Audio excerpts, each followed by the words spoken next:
Salut les amis, bienvenue sur Plante ta liberté, la chaîne où on fait pousser sa liberté financière. Les amis, on se retrouve aujourd'hui, vendredi 27 février, pour plusieurs raisons. Déjà, pour savoir ce qui s'est passé après les résultats de Nvidia. Et on est sur le graphique de Nvidia, comme tu peux le voir. Et la dernière vidéo, je t'avais dit que très souvent, ces derniers mois, à chaque fois qu'il y avait des earnings de Nvidia, souvent, eh ben, elle était trashée, quoi. Et tu vas voir qu'à chaque fois, ça manque pas. Donc depuis les earnings, tu vois, je t'ai mis sur le graphique earnings, on a perdu quasiment 11%. Donc là, tu vois le prix, on est à 178 dollars l'action de Nvidia. Donc voilà, malgré des très très bons résultats, qui sont même énormes, et malgré ça, eh ben, comment dire, les investisseurs, eh ben, font cracher. Bon, c'est une petite correction, mais voilà, c'est très régulièrement le cas. Et comme tu peux le voir, on avait presque, alors ça c'est la moyenne mobile de 200, on a été presque à la croisée. Et non, dès qu'on a touché, boum, on est redescendu. Et comme tu peux le voir, pour faire un petit peu d'analyse graphique, je t'ai mis deux cercles. Et à chaque fois que ça croise, eh ben, tu regarderas souvent, ça à l'achat et après ça revend. Et là, on a recroisé sous la moyenne mobile 200 et depuis, tu vois, bah, ça range, ça fait rien. Donc là, on a failli recasser, mais non, on est redescendu. Donc toujours vers ce plateau. Donc voilà, très belle valeur toujours les amis. Donc en tout cas, nous pour revenir sur Nvidia, on attend de croiser cette moyenne mobile 200. Et si on zoome un peu plus, pour que tu comprennes bien comment moi je fonctionne, la moyenne mobile 2 jours, c'est la orange. Moyenne mobile 12 jours, c'est la violette. Quand elle croise, donc la moyenne mobile 2 en orange croise vers le bas la moyenne mobile violette, 12 jours, c'est à la vente. Et quand ça croise, quand la moyenne mobile 2 jours, donc la orange passe par-dessus, la violette, c'est à l'achat. Et comme tu vois, dès le earnings, ça a cassé. Donc là, on est en vente. Donc tu vois, on n'était pas loin. Mais en tout cas, très belle valeur les amis. Je sais pas si tu l'as en portefeuille, mais en tout cas, les résultats sont tout simplement stratosphériques. Donc ouais, du coup, tu vois, euh, les earnings, donc croissance record, prévision supérieure aux attentes, mais une action qui cale, la magie de Nvidia a-t-elle enfin fini d'opérer auprès de Wall Street? Toujours des gens négatifs. La bulle IA, pour moi, elle n'existe pas, mais bon, après, chacun fait son opinion. Tu te feras la tienne, mais en tout cas, ce qui est sûr, c'est que les résultats sont stratosphériques. Sur le quatrième trimestre de son exercice 2025-2026, soit fin novembre à fin janvier, Nvidia a dégagé des revenus de 68 milliards de dollars en croissance de 73% sur un an et de 20% en rythme séquentiel d'un trimestre sur l'autre. Je sais pas si tu te rends compte, c'est stratosphérique. Hein. L'entreprise affirme avoir enregistré la plus forte croissance de son histoire en rythme trimestriel. La demande en matière de calcul augmente de manière exponentielle. Le point d'inflexion de l'IA agentique, une IA capable de prendre des décisions de manière autonome et s'adapter, est arrivé. Le bénéfice par action de la société a de son côté bondi de 98% à 1,76 $. Nvidia a battu sans problème les attentes des analystes. Le consensus était logé à 66 milliards de dollars pour des revenus et 1,54 $ pour le bénéfice par action. Donc bref, tu l'auras compris, c'est monumental. Mais malgré ça, ça arrive à baisser. Donc voilà, faut toujours penser long terme les amis, hein, pas court terme. En tout cas, très belle valeur. Et en tout cas, je pense que on reviendra à un moment donné à la TH. D'ailleurs, on peut regarder, hein.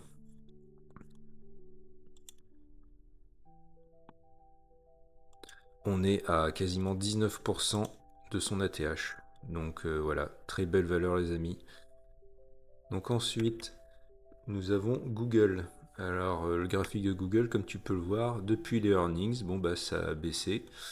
Et là, on est en train de faire un petit range, donc toujours en dessous la moyenne mobile 200, hein. C'est à peu près comme Nvidia, toujours à peu près les mêmes dates. Donc depuis début février, on a cassé. Et pareil, un très belle valeur. Donc on est, ouais, on est à quoi, 13, quasiment 14% de son ATH. Donc voilà, très belle valeur. Pareil, encore une fois, je t'ai refait des cercles pour bien te montrer que à chaque fois qu'on casse cette moyenne mobile 200, bah voilà, hein, ça fait pas semblant. Donc voilà, on reviendra peut-être sur le titre quand ça recroisera au niveau de la moyenne mobile 200, mais en tout cas, très belle valeur. Ensuite, les amis, Broadcom. Alors, je ne sais pas si tu connais cette société.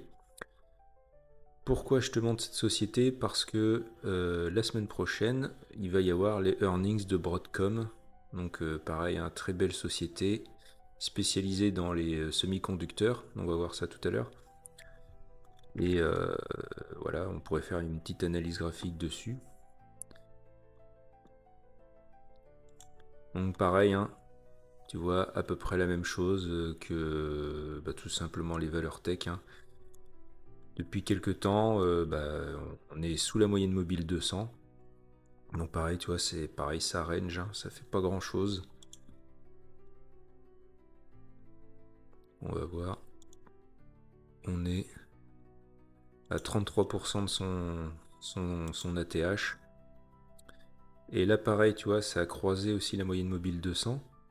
Et admettons, tu aurais suivi, parce qu'il y a beaucoup de personnes qui disent que l'analyse graphique ne sert à rien. Alors, c'est un outil, mais c'est pour te dire que moi, j'aime bien faire ça, parce que ça permet de rentrer, on va dire, entre guillemets, au meilleur moment sur un titre. Par exemple, toi, tu serais rentré au niveau de ce croisement-là, et ben, tu aurais fait 85% de rendement. Après, voilà. Ça, c'est pour ceux qui veulent faire vraiment du trading, qui veulent revendre au plus haut, par exemple, tu vois, là, et après ils revendent. Moi, je suis plus investisseur long terme. Moi, ce qui m'intéresse, c'est vraiment de rentrer au meilleur moment possible. Après, si tu fais du DCA, bon, bah voilà, tu te prends pas la tête. Par contre, voilà, faut choisir de bonnes valeurs en croissance. Mais en tout cas, voilà, ça peut aider, en tout cas. Donc, en tout cas, si ça t'intéresse de faire un peu plus d'analyse graphique, fais-le moi savoir en commentaire. Mais la semaine prochaine, moi, ce qui m'intéresse, c'est Broadcom, mercredi. Voilà, donc je te laisse regarder s'il y a des choses qui t'intéressent. Mais voilà, après, il n'y a pas vraiment de grosses capitalisations. Après, tu as quand même Costco, voilà. Ensuite, les amis, on est sur le graphique du S&P 500. Alors, comme tu peux le voir, bon, bah, ça fait pas grand-chose du tout. Ça fait pas grand-chose. Et on est toujours sous cette moyenne mobile 200. Et comme tu vois, ça range, hein, ça fait pas grand chose, comme je te disais. Même après les nouveaux tarifs de Trump, ça n'a rien changé. Et avec les tensions à l'heure actuelle, en ce moment où je te parle, euh, avec l'Iran, je pense qu'on va savoir vraiment à quelle sauce on va être mangé. Donc pour l'instant, rien à signaler sur le S&P 500. Donc tu vois, par exemple, tous ceux qui investissent sur des ETF sur le S&P 500, bon bah là, ça n'a pas fait grand-chose, hein. T'aurais investi, je sais pas, novembre, décembre, janvier, février, bon bah ça fait pas grand-chose. Après, quoi qu'il en soit, si on regarde sur le long terme, bon bah voilà, c'est quand même pas trop mal dans l'ensemble. Mais ouais, il se passe pas grand chose, hein. Tu vois vraiment qu'on est là sur un plateau. Donc en tout cas, on reste positif, mais on attend. On attend de savoir ce que va faire le marché. En tout cas, nous sommes sur un plateau. Le graphique du Bitcoin. Alors le Bitcoin aujourd'hui, il a bien baissé. À l'heure actuelle, tu vois, il est à 65 000 $ le Bitcoin. Pareil, comme le S&P 500, on stagne. On est en train de faire un petit... Ça range. Donc voilà, depuis que la Fed a annoncé que les taux étaient stables et les tarifs douaniers de Trump, bon bah c'est la dégringolade. Sauf que maintenant on est stabilisé, on est sur un plateau. On attend d'avoir des réponses. Après, il y a eu une grosse montée là, le 25 février, mais bah, depuis, tu vois, on a gagné un peu, mais bon, c'est pas folichon quoi. Sachant qu'on vient de très très loin, comme tu peux le voir.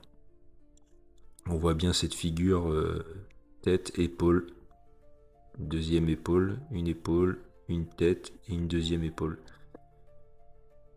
Donc voilà. En tout cas, un crypto, ça fait pas grand chose en ce moment.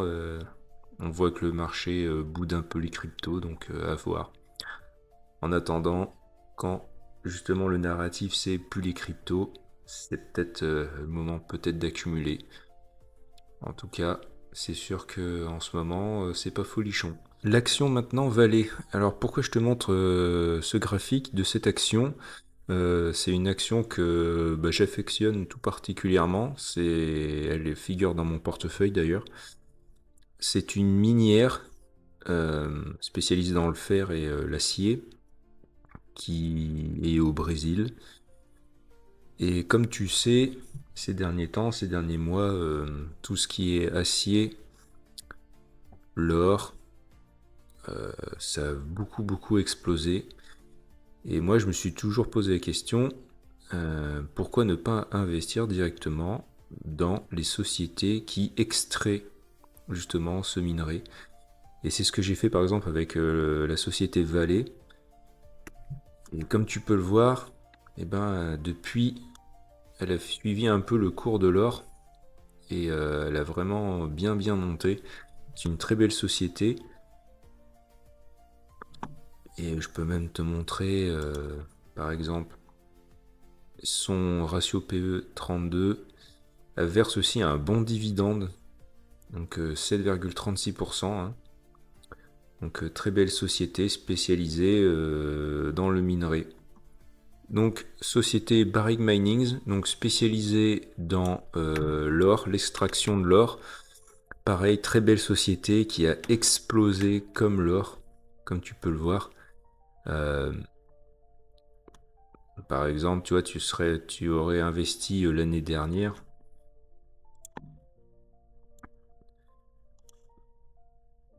Tu aurais fait 184%, voire tu as même monté à plus de 200.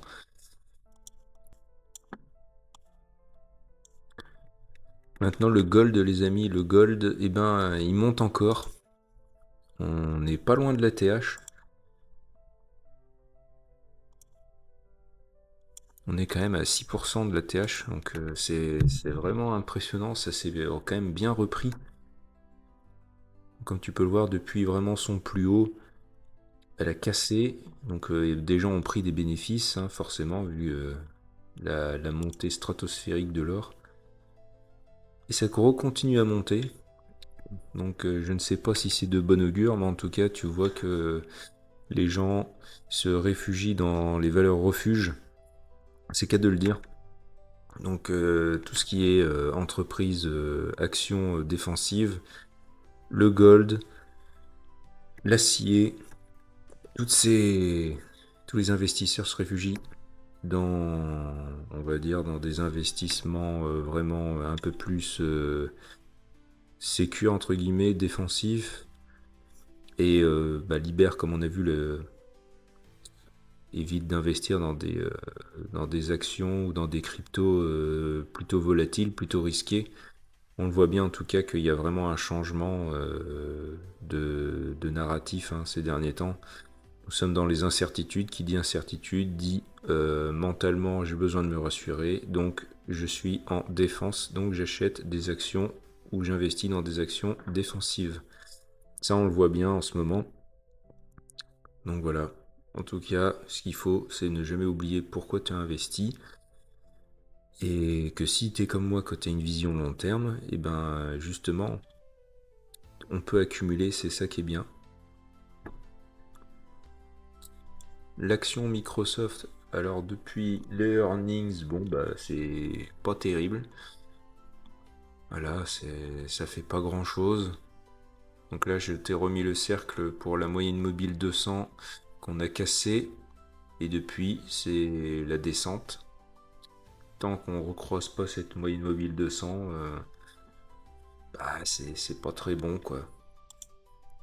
Mais si tu es investi sur long terme, je reviens sur ça, c'est quand même intéressant parce que c'est l'une des plus belles sociétés au monde et elle est à 41% de son ATH. Donc voilà, pour ceux qui veulent faire de l'accumulation, c'est toujours intéressant d'avoir une société comme Microsoft à moins de 400 $. Tout ce que je te dis là, c'est à titre informatif, hein, c'est pas un conseil en finance, c'est juste des faits. Voilà, comme tu peux voir, c'est des graphiques. Donc voilà, à toi de faire tes propres recherches, tes propres analyses. Et puis après, bah, de prendre ses responsabilités, de faire ses propres choix. Non, le graphique du 440, c'est incroyable. Nouveau petit relevé d'ATH, les amis. On va le faire ensemble. Quand même, hein. C'est incroyable. Et voilà. Bon, bah aujourd'hui, forcément, ça a bien baissé. 440, mais quand même, encore un nouvel ATH à 8647 €. Et c'est quand même pas mal, hein. Depuis les tarifs de Trump, et ben justement, ça monte. Ça monte comme quoi, bon bah en France, il se passe quand même des choses positives. Alors c'est pas grâce à Manu, hein, c'est pas grâce à lui, c'est parce que tout simplement les entreprises eh ben, font leur beurre dans le monde entier, hein. Mais c'est quand même bien, ça fait plaisir de voir notre petit 440 performer. Et pour terminer cette vidéo, on va terminer par notre ami Donald Trump, hein, toujours lui. Pas content des négociations avec l'Iran, assure ne pas avoir pris la décision finale quant à une intervention. Donc là, c'est ce qui va vraiment être le point le plus important pour la semaine prochaine, les heures qui arrivent, savoir, on est toujours dans l'incertitude au niveau des marchés mondiaux, que va faire Donald Trump, est-ce qu'il va attaquer ou pas. Ça peut avoir de graves conséquences sur bah déjà tout simplement des vies humaines, mais aussi le marché, la valeur du Brent qui pourrait monter, les valeurs pétrolières qui pourraient monter. En tout cas, je te laisse là, je te souhaite de passer une bonne fin de journée, et je te dis à très vite pour une nouvelle vidéo. D'ailleurs, cette prochaine vidéo sera sur la performance de mon portefeuille pour le mois de février. Voilà, je te laisse là, je te souhaite de passer un bon week-end et je te dis à très vite pour une nouvelle vidéo. Allez, salut!